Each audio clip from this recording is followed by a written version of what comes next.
まずね、全体に言っておきたいのは、安定版の人もゲームを起動する前にセーブフォルダのバックアップを取ってください。で、最悪の場合、データがロストであるとか、巻き戻りが発生するというような状態になっています。で、今回データが巻き戻る対象、巻き戻りうる人は、冬のアップデート、昨日やったやつね、昨日の冬のアップデート以前にアルファ版に行ってから安定版に戻ってきてプレイしていた人になります。で、これちゃんと対策を取らないとね、最後にアルファ版に行った時のデータまで巻き戻っちゃうことになるので、今から言う対策をね、やってください。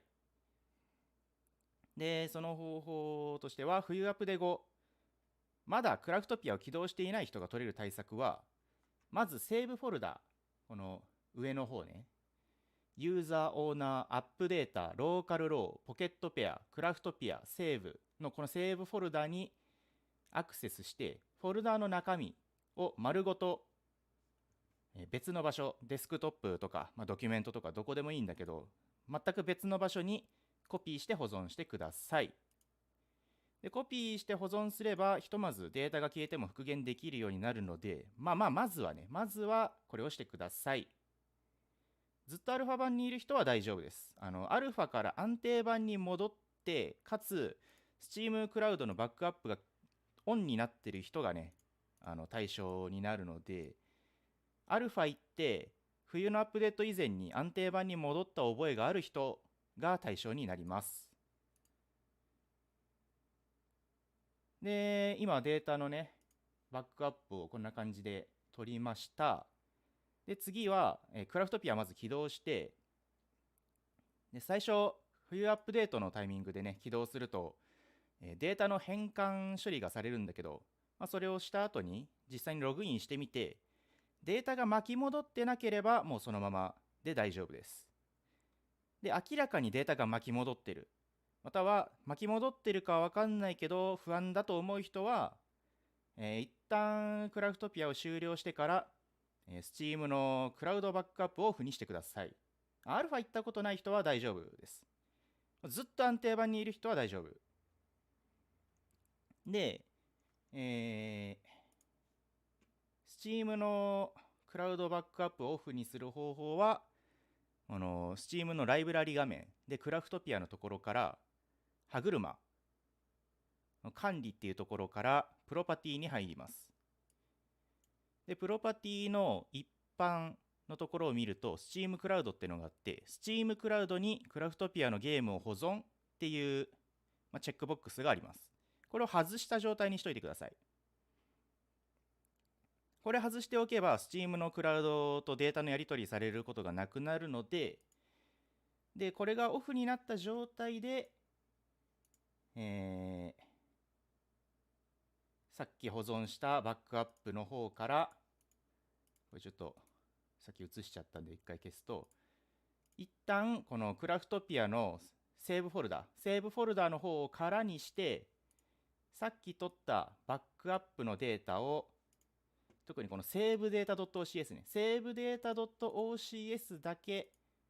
全部やってもいいけど、少なくともセーブデータ .ocs だけがある状態にしてください。あってはいけないファイルは、クラフトピア .ocs とかセッティング .ocs があると、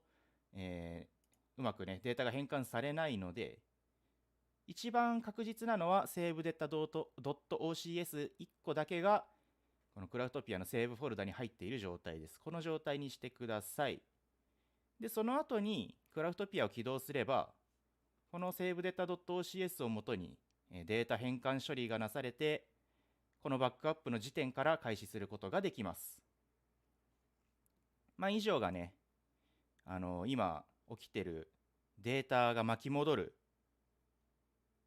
だいたい1ヶ月ぐらい巻き戻っちゃったりするのかな。タイミングとしては1ヶ月か1週間か。人によって変わってくると思うけど、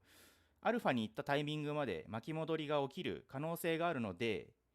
まだね、クラフトピアを起動していない人はこの手順を見て、少なくともバックアップをね、取ってから、クラフトピアやるようにしましょう。ということです。まあ、今回の配信はちょっと動画編集をね、する時間を惜しんでやってるので、一旦この配信は終わります。またね、この後、9時か9時半ぐらいから、別のクラフトピアのね、普通の配信やっていくのでね、よかったらそっち見に来てください。で、よかったらね、まだ、多分この情報とかも全然周知できてないと思うので、クラフトピアやってる知り合いとかがいたらね、教えてあげてください。あの前半ちょっとひどかったみたいなんで、またカットしておくんだけど、ここからやり方書いてあるから見てとか、なんか教えて通知してくれると